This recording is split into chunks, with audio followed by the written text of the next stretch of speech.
To my channel panch phoron and my cooking blog. আমি chicken কষা করছি। এই যে রান্না হয়ে গেছে প্রায়। চই ঝাল দিয়ে গরম গরম রুটির সঙ্গে চিকেন কষা খাবে সবাই, এই জন্য চিকেন কষা করছি। কেমন হয়েছে রঙটা? নতুন আলু দিয়েছি, চই দিয়েছি, চিকেন দিয়ে চিকেন কষা করছি। সবাই রুটি দিয়ে চিকেন কষা খাবেন, খুব ভালো লাগবে। এই যে আমার চিকেন কষা।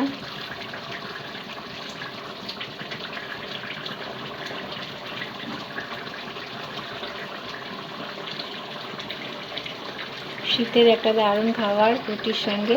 ভাতের সঙ্গে তো ভালোই লাগে, রুটির সঙ্গে খুব ভালো লাগে খেতে, তাই আমি রুটির সঙ্গে খাওয়ার জন্য এটা করলাম। সবাই এরকমভাবে খাবেন বাড়িতে। সবাই ভালো থাকবেন, সুস্থ থাকবেন আর আমার সঙ্গে থাকবেন। সবাইকে ধন্যবাদ জানিয়ে ভিডিওটি এখানে শেষ করছি। নমস্কার।